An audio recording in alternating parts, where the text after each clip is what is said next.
Isang mapagpalang hapon po muli sa atin. Magandang hapon po sa inyo. Ang aking pong pangungumusta at ang aking dalangin na sana ay nasa mabuti kayong kalagayan ay nakikita ko na. Kasi nga po kayo nga po ay nakatunghay na sa ating gawain, ang ating Bible study online. Purihin po ang Panginoon sa inyong mga buhay at patuloy po kayong nariyan. At tama-tama po kasi po yung ating pag-usapan, as I said before, ang pag-usapan po natin ay yung ang paghirang at ang pagtatalaga. Kasi nga po, doon sa tinitingnan ko kung ano po yung kahalagahan, advantages ng ating pag-uusapan ay napakalaki. Kasi dito po natin makikita na kung paano tayo hinihirang ng Diyos. Gaya ng at yung pagtatalaga. Gaya nung nakikita ko ngayon, yung kanyang pananatili sa ating gawain. Nakikita ngayon yun sa inyo. Yung inyong pagtatalaga at yung pagkahirang sa inyo ng Diyos. Ibig sabihin nun, kayo ay nabibilang sa pamilya. Ang sabi nga, ang pangalan natin ay ang Panginoong Kristo. Kayo po ay kabilang na sa tinatawag nating mga hinirang ng Diyos.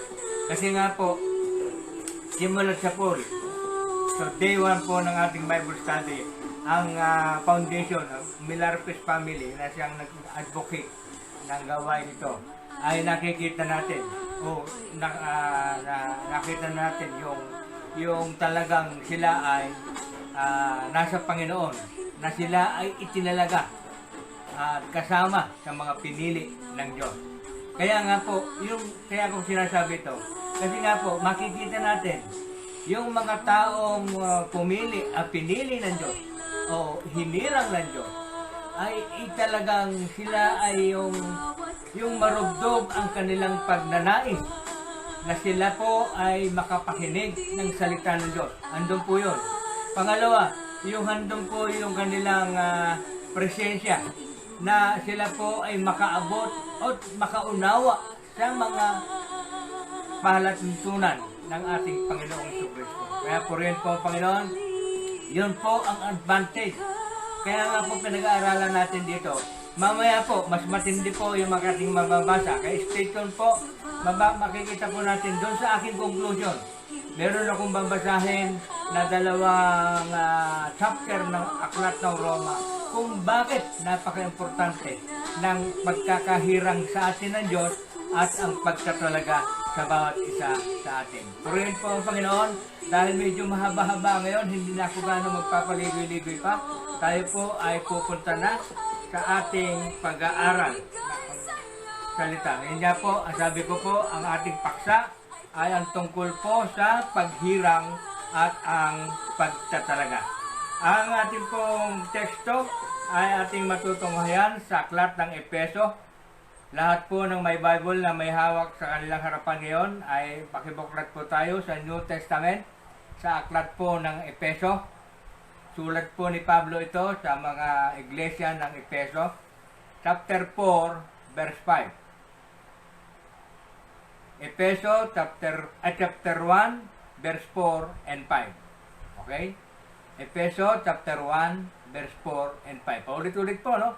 Pero para po doon sa nagbubuklat, para habang binubuklat nila, ay hindi po sila naintindihan po, nasusubaybayan po nila. Ulitin ko po, for the last time, Efeso chapter 1, verse 4 and 5. Doon naman po sa wala pong hawak na Bible sa kanilang harapan ngayon, kayo po ay makitunghay o makisabay na lamang sa aking pagbasa. At ito po ang sabi po sa aklat ng Efeso sa sa verse 4. At sa ating niyang pakikipag-isang ito, hinirang na niya tayo bago pa nilikha ang sanlibutan. Tingnan niyo po hinirang na niya tayo bago pa nilikha ang sanlibutan upang maging banal at walang kapintasan sa harap niya. Dahil sa pag-ibig ng Diyos, tayo'y kanyang itinalaga. Tingnan niyo po, andun niyo po yung dalawa. Hinirang at tinalaga upang mga anak niya sa pamamagitan ni Jesucristo. Iyan ang kanyang layunin at kalooban. Napagpala na po ng ating Panginoong Diyos ang kanyang salita. Purihin po ang Panginoon. Tayo po ay manalangin. Dakila at banal na Diyos, muli Panginoon, ang aming pagsamo, pagpupurit, pagpasasalamat ay para sa iyo. Sa hapong ito, Panginoon, patuloy po kaming nananalangin. Tinataas po namin ang bawat isang nakikinig ng aming gawain ito, lalong-lalo na po, Panginoon, ang binubuo po ng Milarpis family sa pangunguna po ni Nanay Belia Pangilinan Milarpis, ang kanyang mga anak, ang kanyang mga apo at mga manugang. Ganon din po sa kanilang kaanak na kasama po sa foundation, kay Joby Kinjo na nasa Japan, kay Lenny Cruz at sa kanyang pamilya na nasa Amerika. Ganon din po kay Marcia Pajardo at sa aking classmate, kaibigan na si Ricardo Singh at Rodolfo Singh. At doon po sa mga early tuner na nabasa po ni ate ng aking may bahay, kay ate Nancy Enriquez at kay ate Nita Panganiban. Salamat po, Panginoon. Patuloy ko nga po itinataas sila sa iyo. Ganon din po sa lahat ng makakatunghay at makakapakinig ng mensaheng ito. Itinataas ko nga po sila, Panginoon. Ibukas mo po ang puso, isipan ng bawat isa upang ganap nilang maunawaan namin, Panginoon, ang iyong salita, ang iyong layunin, ang iyong mensahe para sa araw na ito. Ito po ay aming pinag-aaralan upang kami, Panginoon, ay lumago at maging matatag sa aming pananampalataya sa kayo at hindi kami dapat magmamalaki. Salamat po, Panginoon. Ito po ay patuloy naming tinataas. Ikaw po ang mahayag sa aming kalagitnaan. Ikaw po ang makapangyarihang Diyos. Salamat po, Panginoon. Ito, binabalik namin ang papurit pa sa salamat sa iyo. Ito po ang sama namin dalangin sa pangalan ni Jesus. Amen. Amen. Purihin po ang Panginoon. Hindi na po, sabi ko nga po, hindi na ako magpapaligoy-ligoy. Diretso na po tayo. Mahaba-haba po ito ng konti. Siguro po abot po tayo ng isang oras. Sabi po, bibigyan ko po kayo ng isang introduction. Sa isang advertisement, ang thermostat, sabi po, na magbibigay ng savings sa ating konsumo sa elektrisidad ay mainam sa panahon na ang rate ng elektrisidad ay tumataas. Kung susumahin mo ang halaga ng thermostat at matitipid mo sa kuryente, ay malaking pakinabang sa loob ng isang taon ay bawi na ang investment mo. Yun po yung mag-automatic, yung thermostat na natawag ito, mag-automatic po yung para hindi po laging tumatakbo ang inyong metro. Sa ating spiritual na pagsunod sa Diyos, tayo'y nag-aatubili pang gumanap kahit alam nating makikinabang tayo sa bunga nito. Yun daw po, yung sabi po, ang ibig sabihin po dito, yung tayo po ay alam natin na may papakinabang tayo sa ating pagre-reliyon o pakikinig ng meron pa rin tayong pag-aalilangan at meron pa rin tayong patumpik-tumpik na pagkilos o pagsunod sa Kanya. Ano po yun? Gaya sa thermostat, ay nag-isip pa tayo at kung ito'y makasusulit sa investment. Kasi po, yung sa nung makita po ng tao na may advertisement na yung thermostat daw, pero nag-iisip yung tao na kung pipiling ko ito, matagal bago mabawi ang kanyang investment. Ano po, gano'n ang kaisipan ng tao. Ganon din sa ating pananampalataya. Kung sasampalataya ko, matagal lang proseso. Ano po, mga ganon ang ibang kaisipan ng mga tao. Hindi ko naman po nila lahat. Dahil sa patotoo na ang thermostat ay epektibo, sa ating pagsunod sa layunin ng Diyos ay mas mahalaga pa sa dulot nitong pakinabang. You see? Kung sa thermostat ay makakatipid tayo, yung pakinabang natin sa ating investment na yun ay mas lalong higit kung ang investment natin sa ating pangrireliyon ay ang pananampalataya sa Panginoon ay higit pa. Sana po, dahil wala pong makakatapat doon.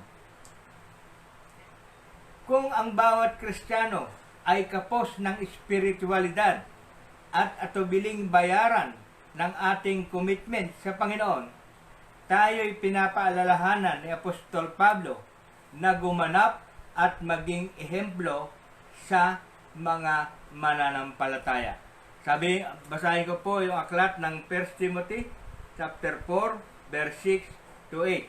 Sabi po, ikaw ay magiging mabuting lingkod. Tingnan po yung dulot nung tayo po, kung tayo po ay mag-i-invest sa Panginoon. Ikaw ay magiging mabuting lingkod ni Kristo Jesus kung ituturo mo sa mga kapatid ang mga tagubiling ito. At habang itinuturo mo ito, dinudulutan mo rin ang iyong sarili ng pagkaing espiritual at may tunay na aral na sinusunod mo. Purihin po, Panginoon. Meron pa 7, huwag mong pag-aksayahan ng panahon ang mga alamat na walang kabuluhan, sa halip magsanay ka sa kabanalan. May mapapakinabang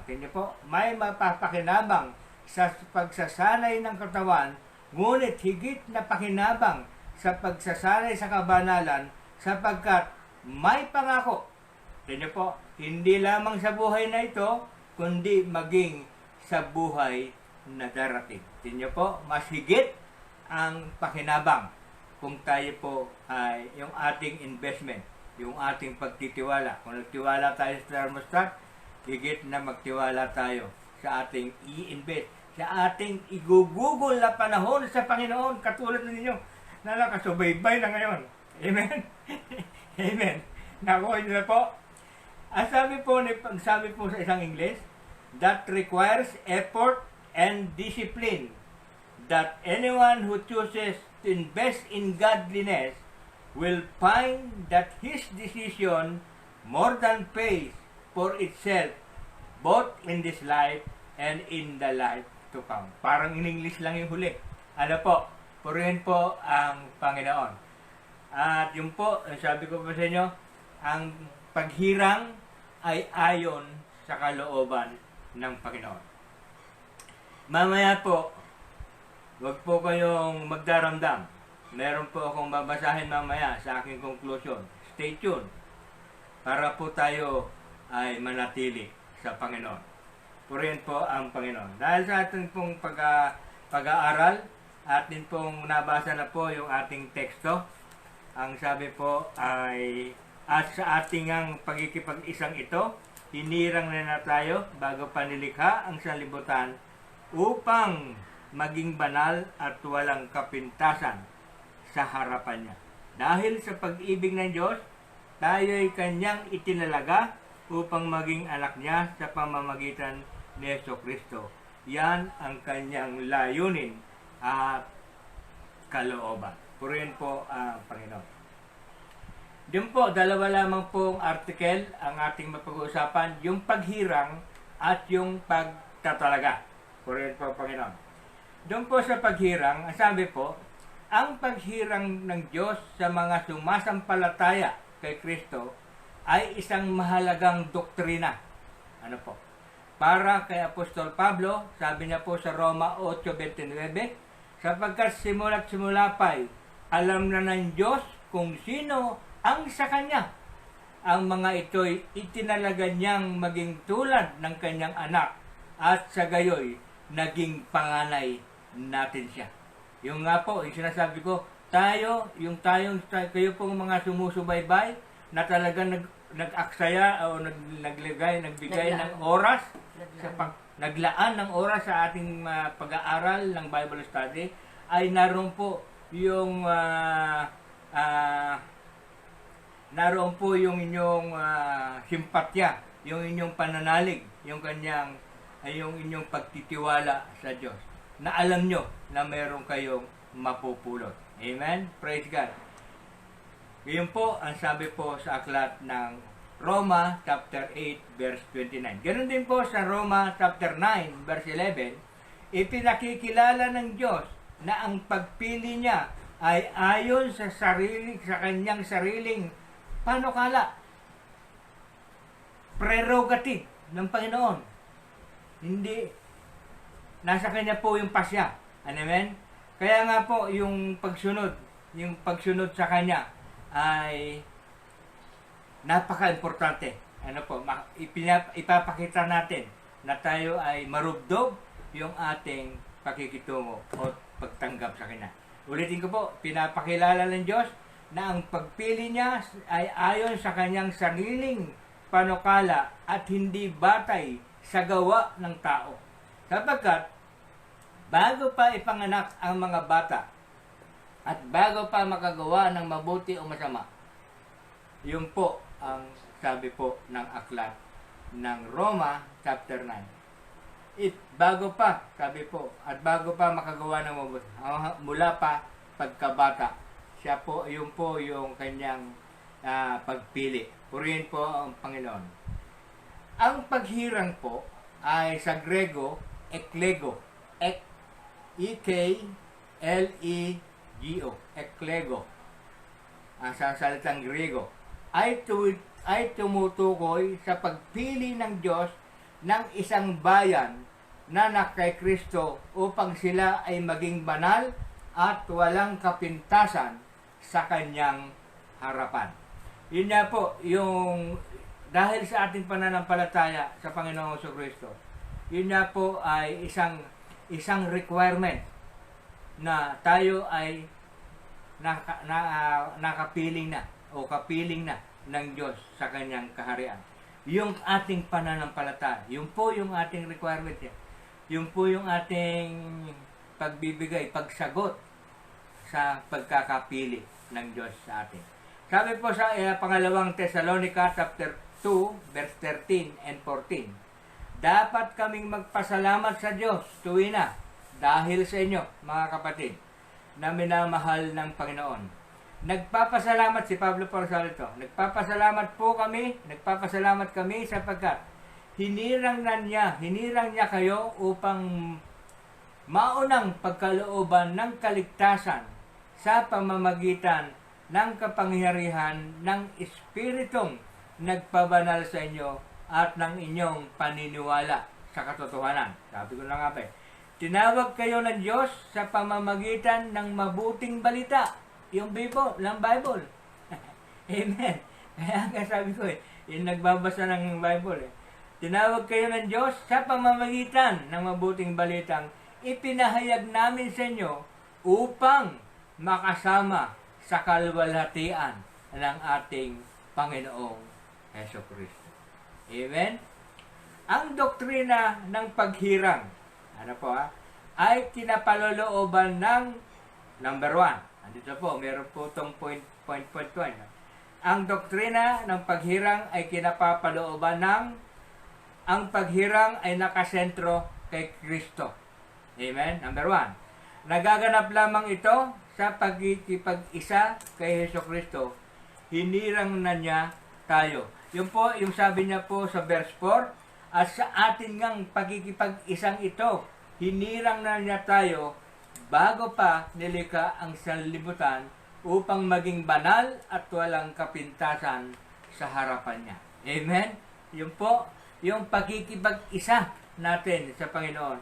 Yung isa po yung nakasentro. Yun po yung doktrina ng paghirang. Number 1.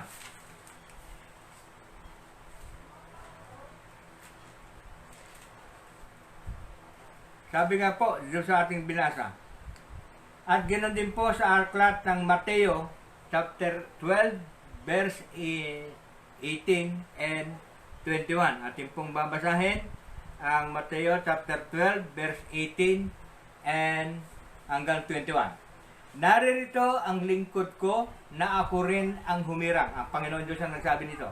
Minamahal ko ng labis, lubos kong kinalulugdan. Ang banal kong espiritu sa Kanya ay ibibigay. Sa lahat ng mga bansa, ibabadhay katarungan. Hindi siya makikipagtalo, may hinahon kong mangusap. Ang tinig niya sa lansangay, tinig lamang na paanas. Hindi niya puputulin yaong tambong nakahapay, ni hindi rin papatayin ang umaandap na ilawan.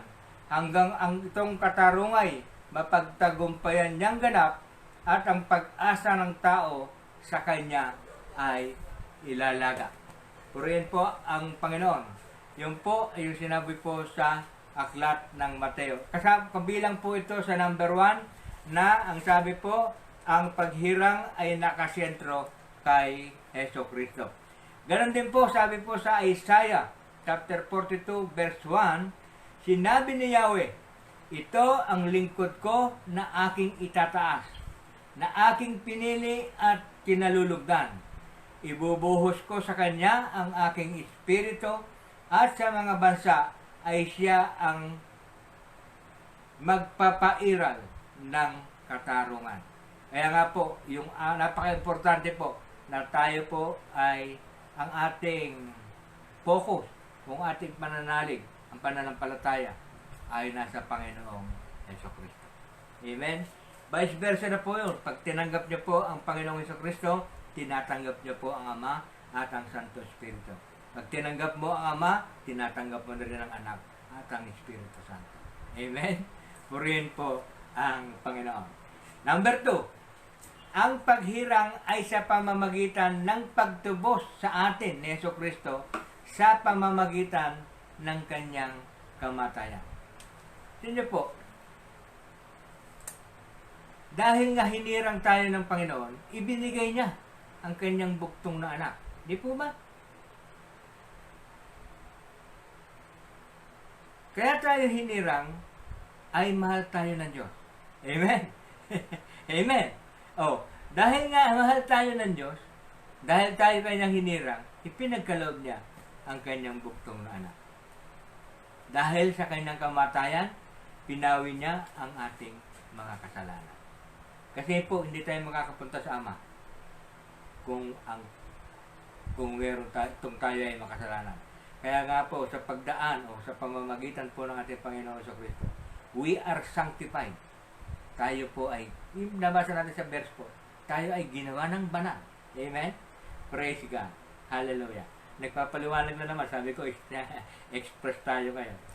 Kasi po, yung paglilinaw, yun nga po yung sinasabi ko. Paglilinaw po rito. Supporting. Sabi po sa Ephesians chapter 1, verse 7. Sabi ko na nga, pinaliwanag ko. Tinubos tayo ni Kristo sa pamamagitan ng kanyang kamatayan. At sa gayoy, pinatawad na ang ating kasalanan, gayon kadakila ang pag-ibig. Amen. Yung yung paghirang ay sa pamamagitan ng pagtubos sa atin ng Panginoon. Letter A po pala yun. Letter A po yun sa number 2. Letter B, pinagbabatayan ng paghirang ay ang haing kamatayan ni Kristo sa krus sa ikaliligtas mula sa ating mga kasalanan. Sabi po sa Roma 3:24, basahin po natin sa Roma 3:24 hanggang 26. Sabi po, gayunman, dahil sa kanyang kagandahang loob, ay pinawalang sala sila sa pamamagitan ni Kristo Jesus na nagpalaya sa kanila.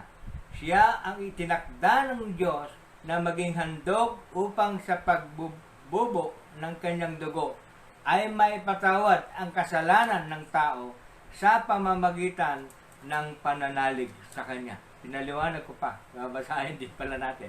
Ginawa ito ng Diyos upang ipakilalang siya'y matuwid sapagkat noong una, nagtimpi siya at ipinagpaumanhin ang mga kasalanang nagawa ng mga tao. Sa inyo po, ang Diyos galit talaga sa mga kasalanan. Kaya lang nagtimpi siya. Pero nakita niya, wala pong ang tao talagang nasa kasalanan, hindi mo mapigil yung hilig ng laman. Kaya nga po, ano resolution ng Panginoon? Sinugo niya ang kanyang anak. Wala pong maliligtas dahil nga po sa pagkamatay ng cross, doon, maliligtas na tao. Meron pa rin kondisyon, yung tatanggap lamang sa Panginoong Jesucristo. Yun nga po. Dahil alam ng Diyos, lahat mapapahamak. Sabi nga po ng Apostol Juan sa Aklat ng Pahayag, nakita ko ang mga taong hindi naligtas. Kung gaano karami ang butal ng buhangin sa dalampasigan. Oh, dami. Trilyon. Bilyon. Ay, China lang, bilyon na eh. Trilyon. Ano, purihin po ang Panginoon. Yun po, ang sabi po doon sa Aklat ng Roma 3:24 ang 23. Ganon din po sa Aklat ng Gawa, chapter 20. Ang pinag-usapan natin dito ay pinagbabatayan ng paghirang. Ano po? Ingatan ninyo ang inyong sarili at ang lahat ng kabilang sa kawan, sapagkat inilagay sila ng Espiritu sa inyong pag-iingat. Pangalagaan ninyo ang iglesia ng Diyos na kanyang tinubos sa pamamagitan ng kamatayan ng kanyang sariling anak. Pansinin niyo po, yung iglesia ng Diyos, nung nakaraan sabi ko, ang ating katawan ay iglesia ng Diyos. Ang pinag-usapan po rito, hindi po building. Ano po? Ingatan ninyo, sabi niya po, ang iglesia ng Diyos na sinusubaybayan ng Espiritu Santo. Kaya nga po sabi ko sa inyo, pag alis ng Panginoon, nasa atin ang sumusubaybay, ang Espiritu Santo. Praise the Lord. Punta na po tayo sa number 3. Ang mga hinirang, number 3, letter A. Para hindi na tayo babalik sa pagpapalaman. Number 3, letter A. Ang mga hinirang ay tinatawag na kanyang iglesia. Yun na nga po yung sabi ko, katawan. Ano po? Efeso 4:12, ginawa niya ito upang ihanda sa paglilingkod ang lahat ng hinirang sa ikauunlad ng kanyang iglesia. Sa gayon, tayong lahat ay magkakaisa sa pananampalataya at pagkakilala sa anak ng Diyos at magiging ganap ang ating pagkatao ayon sa pagiging ganap ng ating Panginoong Jesucristo. Amen? Letter B, isang bansang nakatalaga sa Diyos. Tingnan niyo po, ang Pilipinas, bukod tangi sa Asia, ay nakatalaga sa Diyos. The only Christian nation in Asia. Amen. Unang Pedro chapter 2 verse 9, datapwat, kayo ay isang lahing hinirang, mga saserdote ng hari, isang bansang nakatalaga sa Diyos. Pinili kayo ng Diyos upang maging Kanya at maghayag ng mga kahangahangang gawa niya. Siya rin ang tumawag sa inyo sa kadiliman tungo sa kagilagilalas na kaliwanagan. Amen? Napakabuti po ng Panginoon. Letter C, at ang kasintahang babae ni Jesucristo. Nabanggit ko po ito, tayo po sa pahayag, tayo po yung ikakasal, tayo po yung bride, ang groom, ang ating Panginoong Jesucristo. Ano po? Yung ang kasintahang babae, tayo po yun. Yung tayo pong mga sumasampalataya sa Panginoon. Maging Hudyo o maging Hintil na sumasampalataya sa Panginoon. Tayo po yung ikakasal sa Panginoon.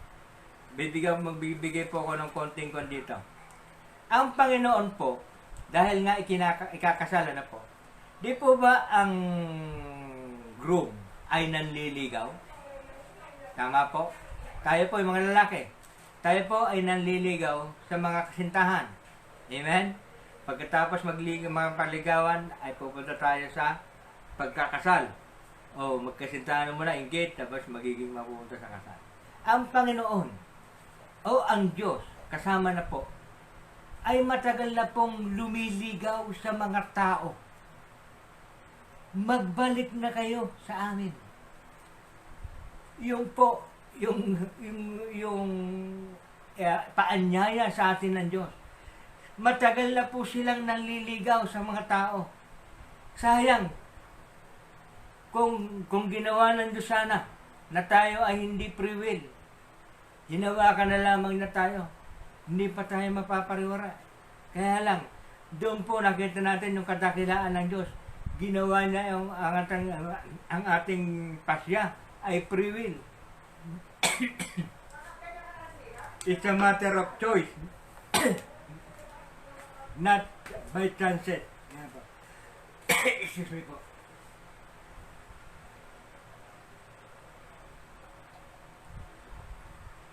Nasamit po. Kaya nga po, binigyan niya po tayo. Kaya nga po sabi ko, ang Diyos noong pa naliligaw, kahit na sa mga Hudyo, ang Panginoong Jesucristo, tasaas ang mga hintil, noong pa sila naliligaw sa atin, na tayo ay sumagot ng oo, susunod ako. Tinatanggap kita bilang kasing kita. Amen. Sino po yung tumanggap na maging kasintahan ng ating Panginoong Jesucristo? Amen. Kaya nga po dito, sabi po sa Hapayag, chapter 19, verse 7 and 8, dapat tayong magalak at magsaya. Purihin natin ang kadakilaan niya dahil sa nalalapit na kasal ng kordero. Nakahanda na ang kasintahang babae. Pinagsuot siya ng malinis at puting-puting lino. Ano po ibig sabihin? Na ang lino ay ang mabubuting gawa ng mga hinirang. Pinag-uusapan po natin, ng mga hinirang ng Diyos.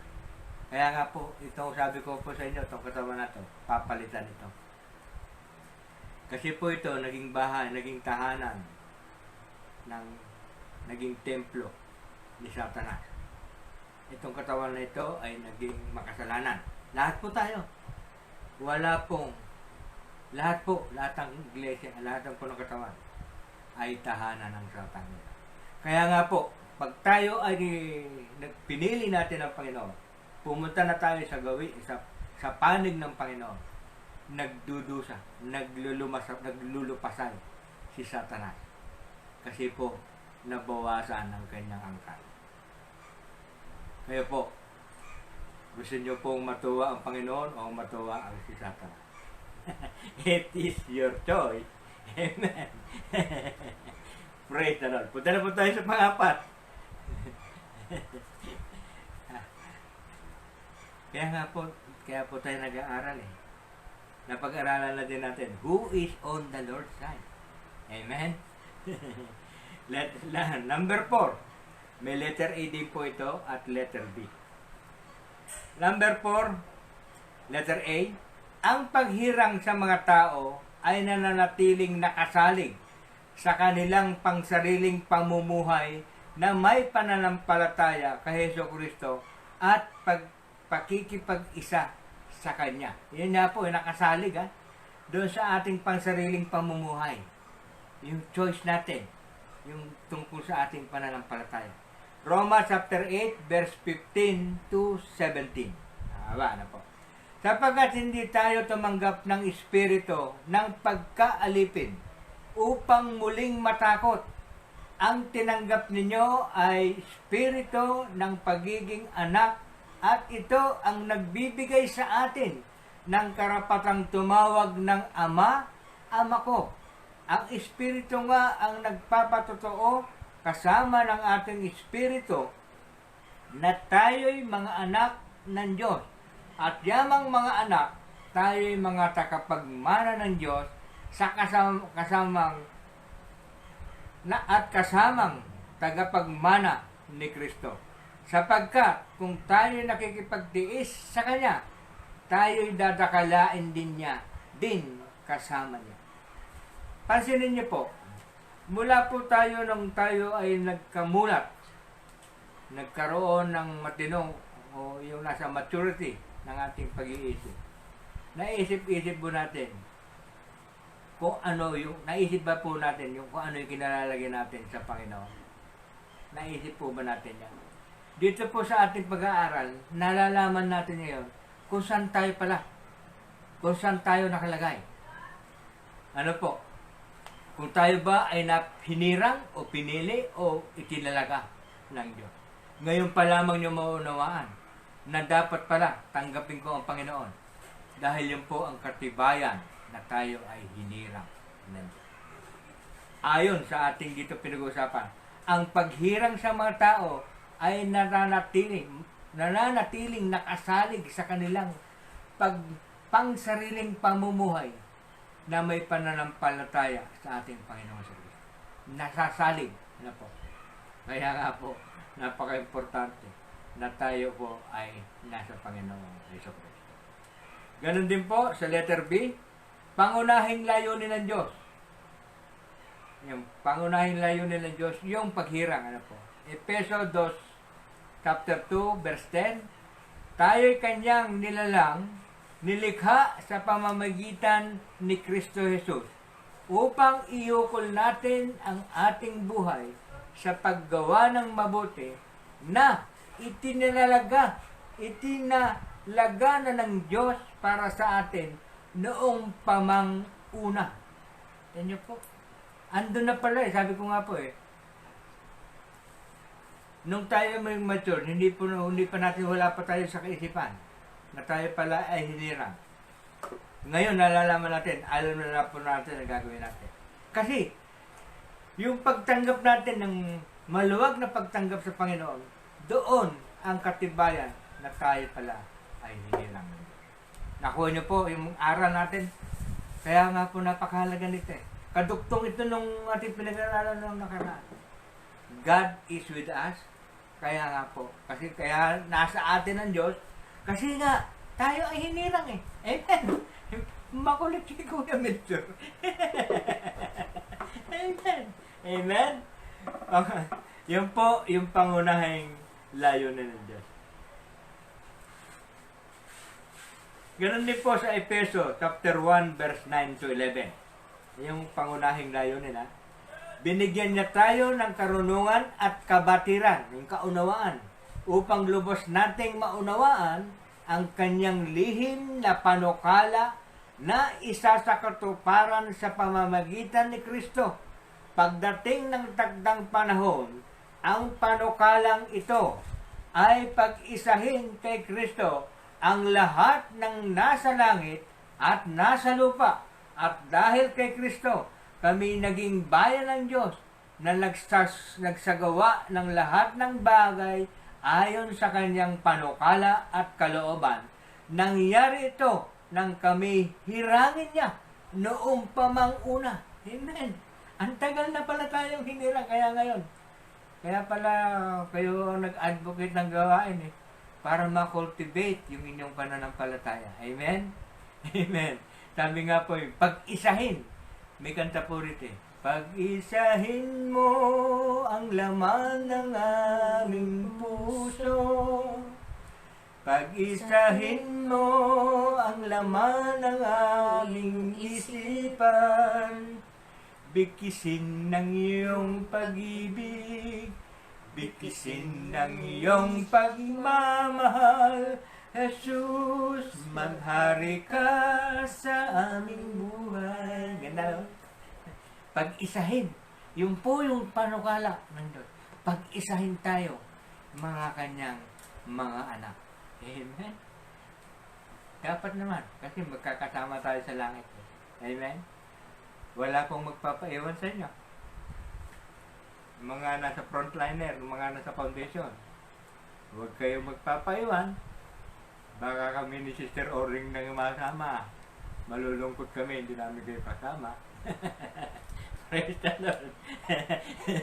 Ako lang ang papanag-joke-joke. Letter C. Gagawin ni Kristo na maiharap sa kanyang sarili ang iglesia, banal, walang anumang dungi o kulubo. Efeso 5:26 and 27, upang ang iglesia ay italaga sa Diyos matapos linisin sa pamamagitan ng tubig at salita. Ginawa niya ito upang maiharap sa kanyang sarili ang iglesia, marilab, banal at walang batik at walang anumang dungis. Ganon din ang kahalintulad ng sa aklat ng Colosas chapter 1 verse 22. Ngunit dahil sa kamatayan ni Kristo, yun nga po naglinis natin. Ginawa niya tayong mga kaibigan upang maiharap sa Kanya ng walang kapintasan, banal at walang batik. Dahil po sa kamatayan, yung ating kasalanan ay pinawi na. Kaya harap ang bawat isa na malinis sa Panginoon Diyos. Amen? Purihin po ang Panginoon. And the last number para po sa paghirang, ang last number 5, meron din pong A and B ito. Ang sabi po sa 5A, ang paghirang para sa kaligtasan ay para sa lahat sa pamamagitan ni Hesukristo. John 3:16. Ano po?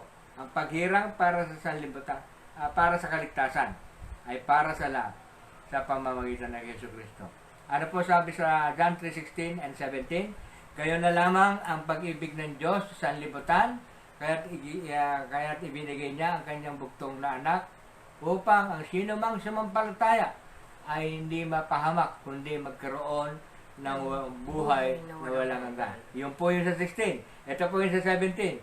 Sapagkat sinugo ng Diyos ang kanyang anak hindi upang hatulang maparusahan ang sanlibutan kundi upang iligtas ito sa pamamagitan niya. Ganon din po, sabi po ng aklat ng Hebreo, chapter 2, verse 9, subalit alam nating si Jesus ay pinababa kay sa mga anghel, ay binigyan ng karangalan at kadakilaan dahil sa kanyang pagkamatay. Dahil sa pag-ibig ng Diyos, niloob niya na si Jesus ay mamatay para sa ating lahat. Yun nga po, yung sinasabi po, yung paghirang. Ganon din po sa letter, ang paghirang ay para sa kaligtasan. Letter B, kapwa ang Diyos at tao ay merong pagpapasya sa paghirang. Tandaan po, malapit na tayo sa conclusion. Yung sabi ko po, yung babasahin natin mamaya. Sapagkat simulat mula pa, sabi po sa Roma 8:29, sapagkat simulat mula pa, alam na ng Diyos kung sino. Pinabasa na po natin kanina. Ang sa Kanya, ang mga ito'y itinalaga niyang maging tulad ng kanyang anak at sa gayoy naging panganay natin siya. Dadako na po tayo sa article number 2. Sabi ko, medyo mahaba, nasa 40 minutes na pala tayo. Article number 2, yun po ay ang pagtatalaga. Samantalang bumabasa lang ako, puro basa pa lang ito. Wala pang sideline na ano po. Ang pagtatalaga, sabi po sa Grego, ay P-R-O-O, rizo, R-I-Z-O. Ang pagtatalaga sa Grego ay pro-rizo, ay nangangahulugang pagpasiyahan bago mangyari at ginagamit sa mga layunin ng Diyos kaugnay sa paghirang. Sa pagtatalaga, malalaman kung ano ang mangyayari sa bayan ng Diyos ng tunay na nananalig. Tunay na nananalig kay Hesukristo. Number 1, itinalaga ng Diyos ang kanyang hinirang upang maging, number 1, letter A, itinalaga ng Diyos ang kanyang hinirang upang maging tinawag. Aklat ng Roma 8:30, at ang mga itinalaga niya nung una pa ay kanyang tinawag.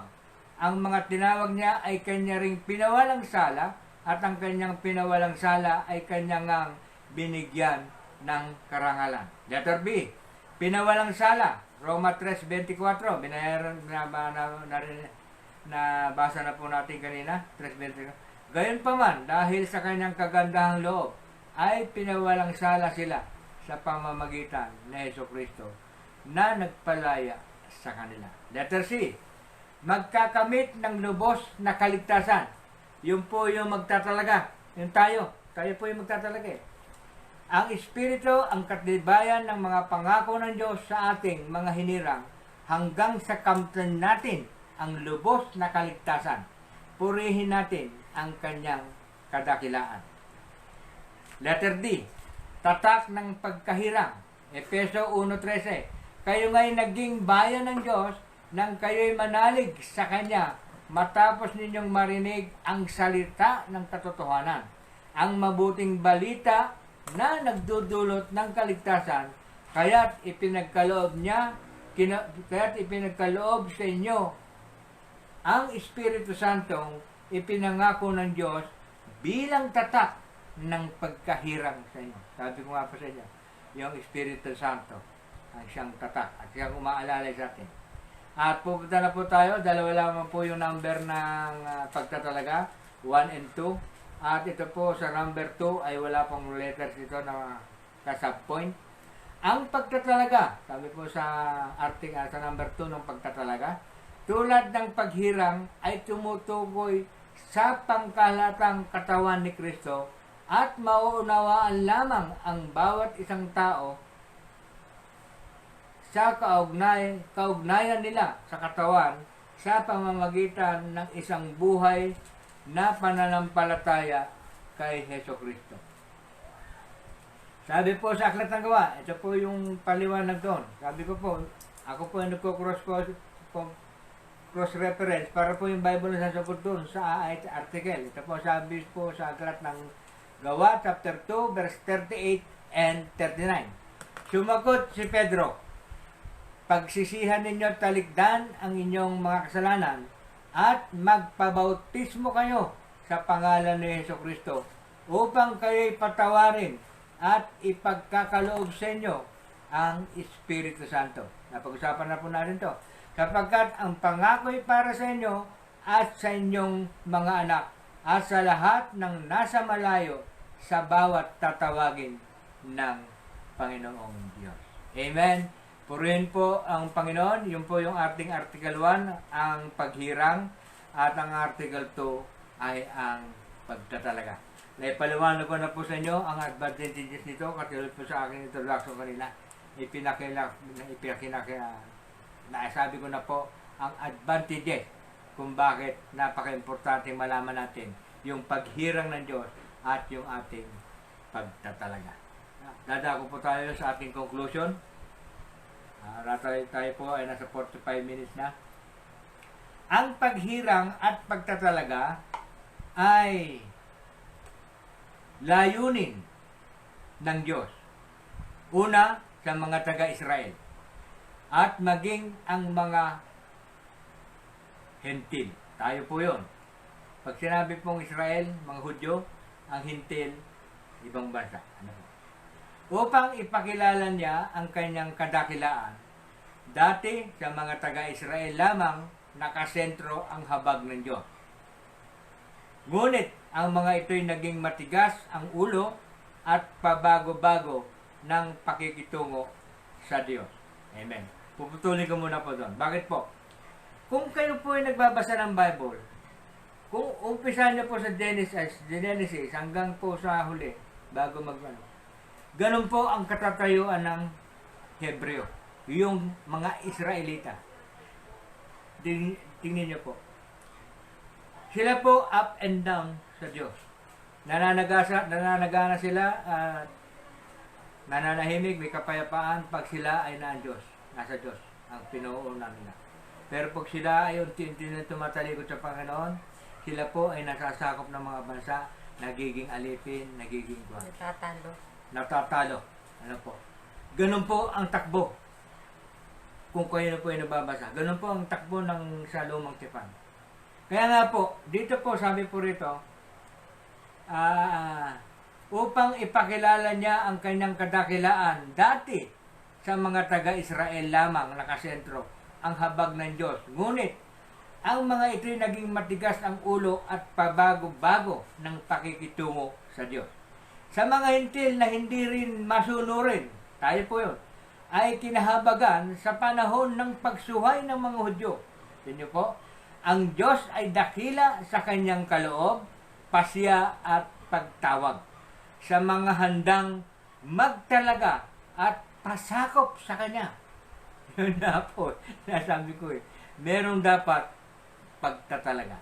Sabi po sa Roma 11:28, 30 hanggang 32, sa ikalalaganap ng mabuting balita, sila'y naging kaaway ng Diyos upang magkaroon kayong mga hintil ng pagkakataon. Ngunit ayon sa paghirang, sila'y mahal pa rin niya alang-alang sa kanilang mga ninuno. Kila David. Kaya nga po, ang kahit papano, kahit na ang Israel, hindi kumikilala sa Panginoong Jesucristo. Hindi niya kilalimutan yung kanyang pangako sa kanyang mga hinirang na sila Haring David. Alam niyo naman po yun. yung mga kanyang hinirang ng mga propeta. Ano po, ganun din po yung mga haring naglingkod sa Panginoon. Sapagkat ang Diyos ay hindi nagbabago ng isip tungkol sa kanyang mga kaloob at pagtawag. Dati masuwayin kayo, tayo yon. Dati masuwayin kayo sa Diyos, ngunit kayo'y kinahabagan sa panahon ng pagsuway ng mga Hudyo. Tingnan po. Gayon din naman, sila'y naging masuwayin, ngayong kayo'y kinahabagan upang sila'y kahabagan din. Sapagkat hinayaan ng Diyos na maalipin ng kanilang kasalanan ang lahat ng tao upang maipadama sa kanila ang kanyang habag. Kanina po, ang sabi ko po ay meron po akong babasahin. Purihin po ang Panginoon. Sana po ay maunawaan nyo to. Huwag nyo pong daramdamin. Ano po? Kasi po, marami po sa atin nag-aatubili pang tumanggap sa Panginoon. Meron pa yung kanilang pride. Ano po? Nagmamalaki. Ano po? Dito po sa aking babasahin, palagay ko hindi nyo makukuha magmalaki pa. Purihin po ang Panginoon. Babasahin ko po. Roma chapter 9, verse 19. Umpisa po sa 19 hanggang 24. Bible na po, direkta. Sasabihin mo naman sa akin, bakit pa sinisisi ng Diyos ang tao? Sino ang makakalaban sa kanyang kalooban? Ngunit ikaw, na tao lang, sino ka upang sumagot ng gayon sa Diyos? Masasabi ba ng tao na lumikha sa Kanya, bakit mo ako ginawang ganito?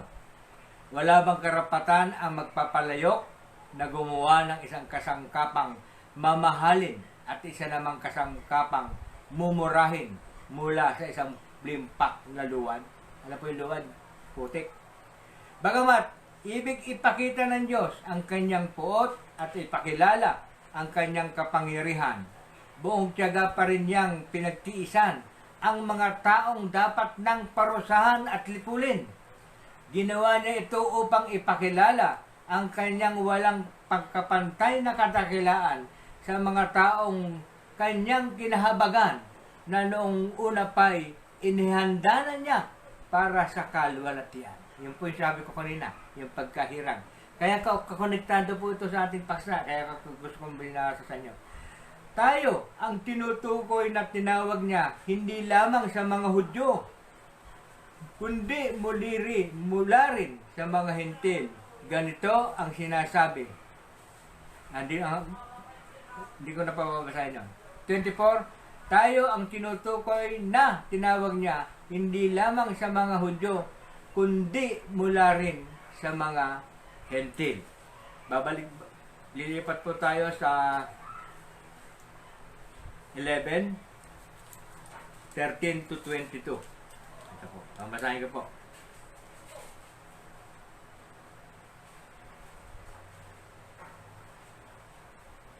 Ito po ay yung 11 to 32. Ito po. Roma chapter 11, verse 13 to 22. Ito naman ang sasabihin ko sa inyo, mga Hentil. Sabi po ni Pablo ito. Yamang ako'y apostol ninyo, pinangangatawanan ko ang aking ministeryo upang mangimbulo ang mga kababayan ko at sa gayoy maligtas ang ilan sa kanila. Tingnan po. Kasi nga po, matigas ang ulo ng mga Hudyo. Tayo ay ginawang para mainggit sa atin ang mga Hudyo. At may maligtas man lang sa kanila, sabi ni Pablo. Kung naging daan ng pagkikipagsundo ng sanlibutan sa Diyos ang pagtatakwil sa kanila, ang muling pagtanggap sa kanila ay para na rin pagbibigay buhay sa patay. Kung ang unang tinapay na galing sa minasang harina ay inihandog sa Diyos, nakahandog na rin ang buong masa. At kung nakahandog sa Diyos ang ugat ng isang kahoy, nakahandog na rin ang kanyang mga sanga.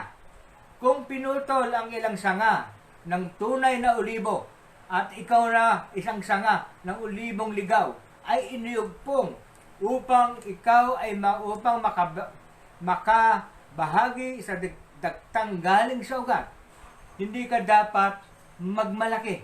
Tama? Tayo hinugpong lamang. Ano po? Alalahanin mong, hindi ikaw ang may dala ng ugat. Ang sinasabi po ron ay yung Hebreo. Ang ugat ang may dala sa'yo. 19. Sabihin mo naman, pinutol ang sanga upang ako ay mayugpong. Totoo yan. Pinutol sila dahil sa di nila pananalig sa Diyos. Ngunit iniyugpong ka dahil sa iyong pananalig sa Kanya. Kaya nga, inugpong tayo. Tayo po ay itinalaga. Ano po? Kaya huwag kang magmamataas. Amen. Yun po yung sinasabi ko. Amen. Excuse lang po.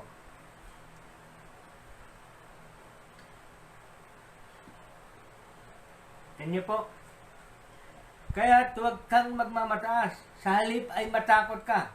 Sapagkat kung ang mga katutubong sanga, yung mga Hudyo, ay hindi pinanghinayangan ng Diyos, hindi ka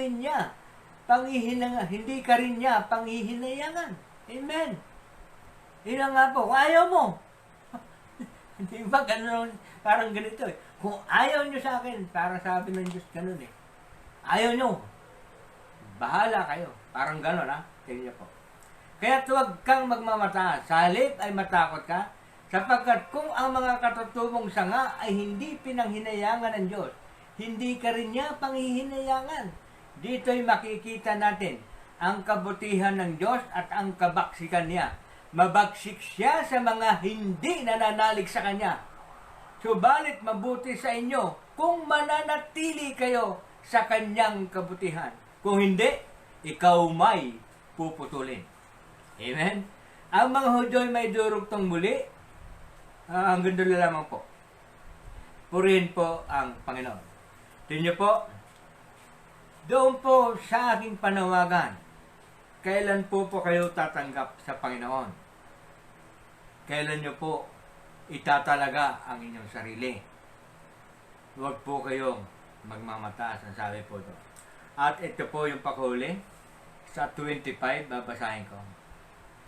And the last, warning po ito. Mga kapatid, may isang hiwaga na ibig kong malaman ninyo para hindi maging mataas ang palagay ninyo sa inyong sarili.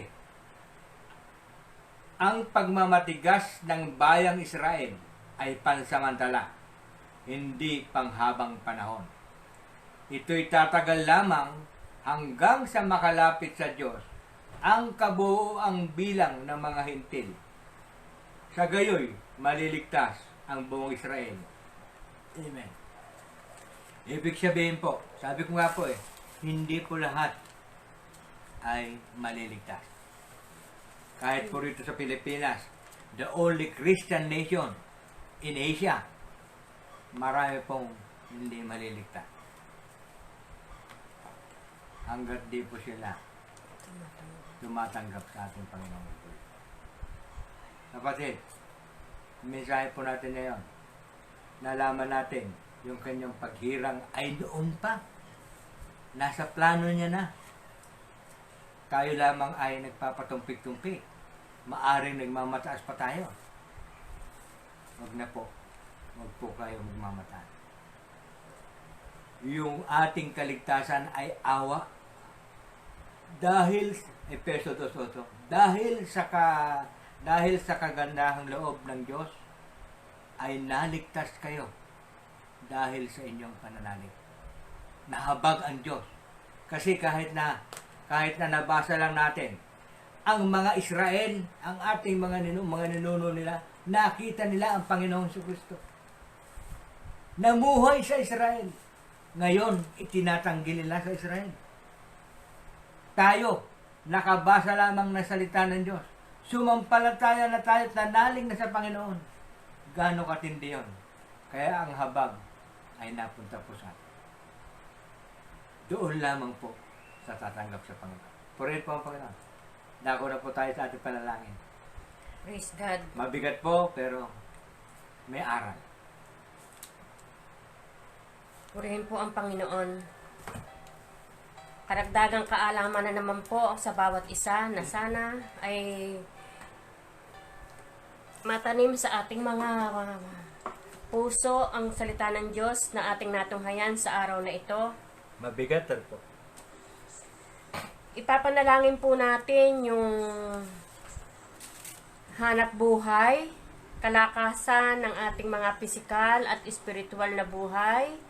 Gayon din ang magkaroon tayo ng, bigyan tayo ng proteksyon ng Panginoon para sa pandemya ng COVID-19, na ang bawat isa po ay manatiling malusog at magkaroon ng kapayapaan sa mga nagugulumihan sa mga ang kanilang mga nai-stress po dulot nga ritong pandemic na ito, na lalong-lalo na po yung mga ating mga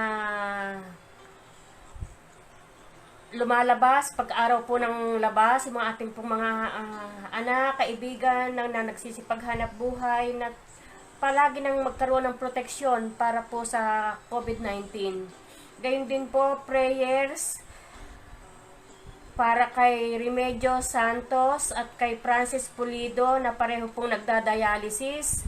Total healing at total recovery po para sa kanila. At sa lahat po ng mga naaabot at nakakatunghay sa ating FB Live online, sa mga nanonood po, sa mga shares din po nila Lenny Cruz, Jocelyn Milarpis, Dalia de la Cruz at ni Lucy Milarpis, para din po sa kanila ang ating prayers. Gayon din, lahat po ng mga concern po ng bawat isa na tumutunghay at na kasama po natin sa ating FB Live na ito, sila Teresita Milarpis, Jocelyn Milarpis, Rodel Gatchalian Palan, Amalia Milarpis Santos, Rosela Vanessa Santos, Annalisa Milarpis, Kim Loren Ilustrisimo, Lucy Milarpis, Sherwin Castro, Evangeline Milarpis, Dalisay Castro, Marciana Pajardo, Nida Bornea Alpuerto, viewer po ito ni Lenny, Boy Kundangan, Ricardo Singh, Nita Panganiban, Juby Quinjo, Nancy Enriquez, Lenny Cruz, Milet Panganiban, Dalia de la Cruz, Gloria Bravo, Cathy Angeles, viewer po ito ni Lenny, Francis Pulido na nasa Italy. Gayon din po yung ating mga kaanak, mga kaibigan na OFW, na sila ay manatiling malakas sa kanilang pangangatawan, malayo sa anumang sakit, karamdaman, anumang negatibong bagay, katulad po ng mga nai-stress, dulot ng pag-aalala sa mga kanilang mga kaanak na naiwan dito sa Pilipinas. Sa Japan, sila John Patrick Castro, Gerardo Angelo Gaspar, Leonard Caparas, Juby Quinjo, J.R. Santos, Jesus sa Corpus Castro, Glenda Enriquez Yamaguchi, Abu Dhabi, sila Marciana Pajardo at Ricardo Singh. Sa USA, Lenny Cruz and family at sa pamilya po ni Sarah Cruz. Gayon din sa Dubai, Lucy Milarpis. Sa Taiwan, si Anduria. Sa Middle East, sila Ed Cabrera, Cathy Cabrera, Jason Cabrera, Edwin Arnubit, Lynn Maglake, Marvin Pangilinan, Butch Gonzales. Sa Australia, si Jane Baniked and family at ang pamilya po ni Ate Ami Basco. Gayon din sa Italy, sila Danilo Apostol, Irene Apostol, Heidi Apostol, Siganlay, Maribel Apostol at ang kanila pong mga pamilya.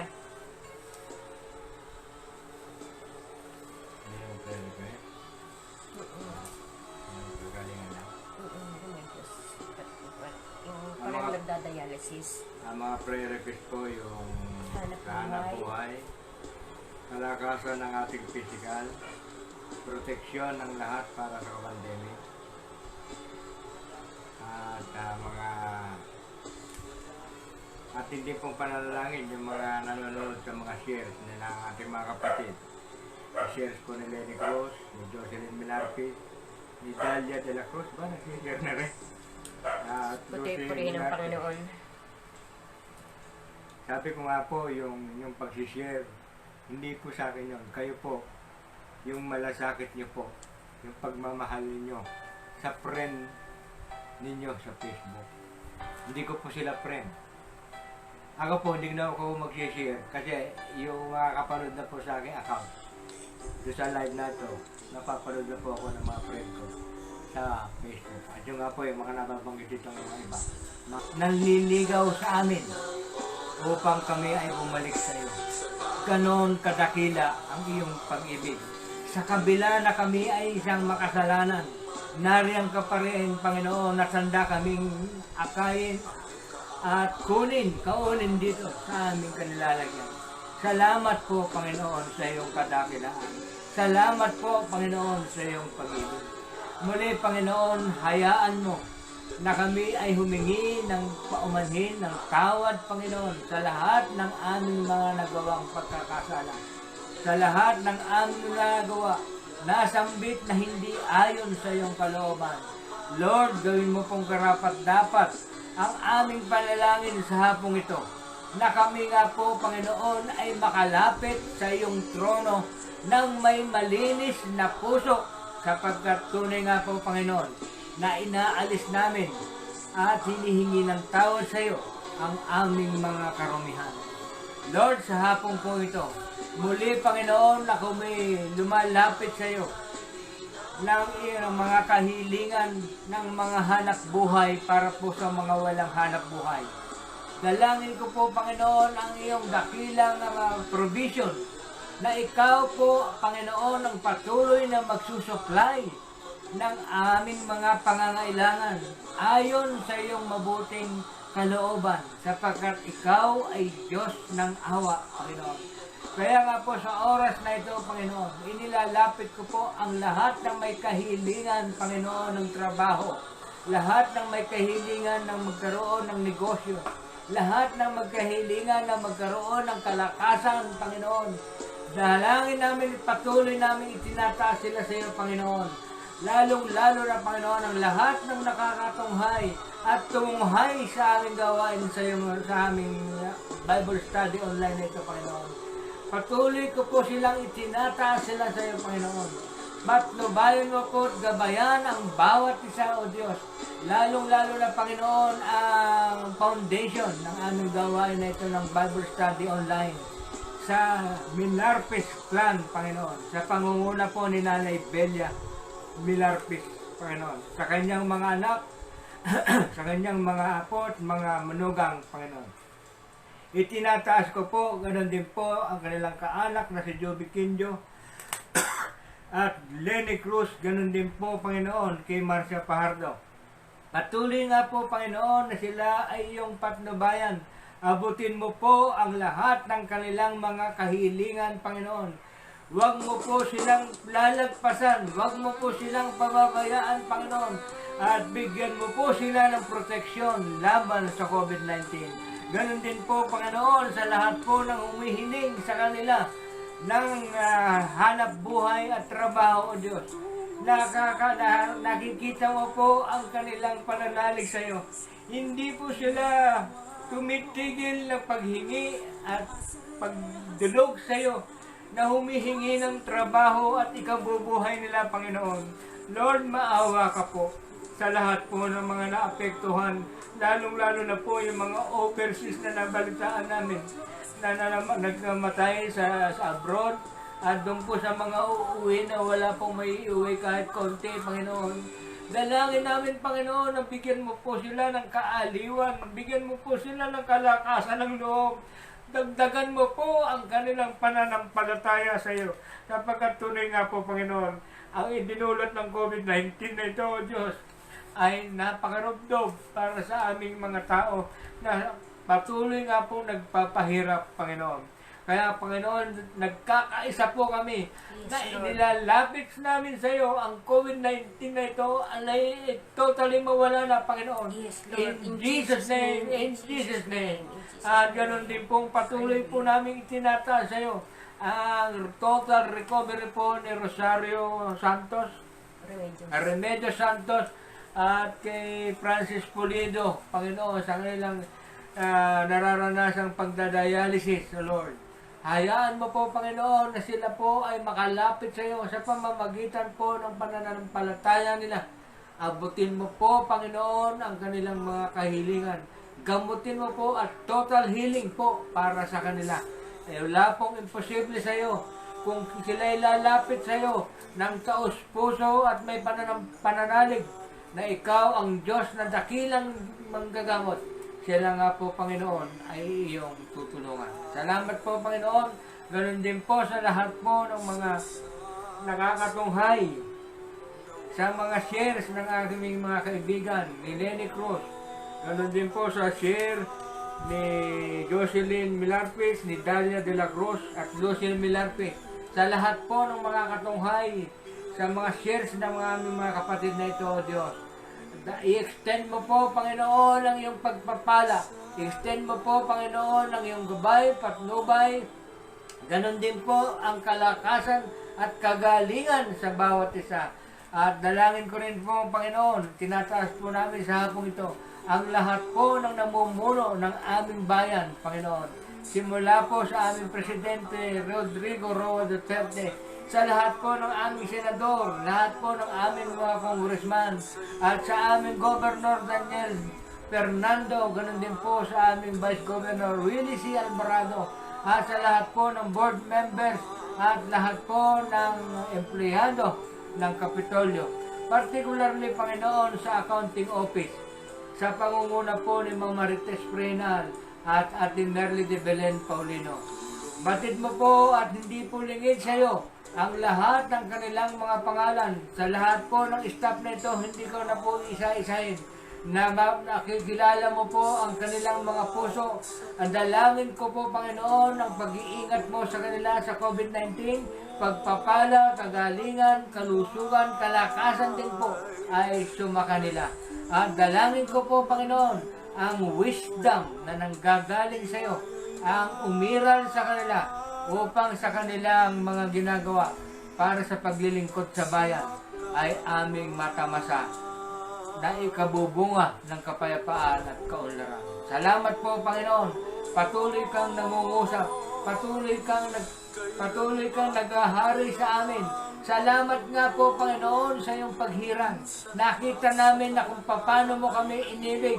Simulat sa pulpa, Panginoon, na nung kami ay wala pang kaunawaan, na andun ka na, Panginoon, nagsusumamo na kami ay bumalik sa iyo, ngunit hindi namin panansin. Ngayon, Panginoon, bigyan mo kami ng pagkakataon na kami ay makapagbalik loob sa iyo, makapaglingkod sa iyo, Panginoon, sa pamamagitan ng aming patuloy na pag-aaral ng iyong salita. Tunay nga po, Panginoon, na napakabuti mo. Hindi ka nagbabago kahapon, ngayon at bukas.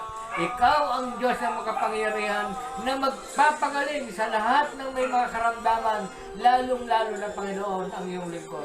Salamat po sa Panginoon at ang aking pamilya. Patuloy ko pong itinataas din po sa iyo. Ikaw po ang patuloy na susubaybay, patuloy na magpapala sa bawat isa. Salamat po, Panginoon. Ibinabalik namin ang kapurihan, ang kalwalatian at kadakilaan ay sa iyo magpakailanman. Ito po ang samo namin bilangin sa pangalan ni Jesus. Amen.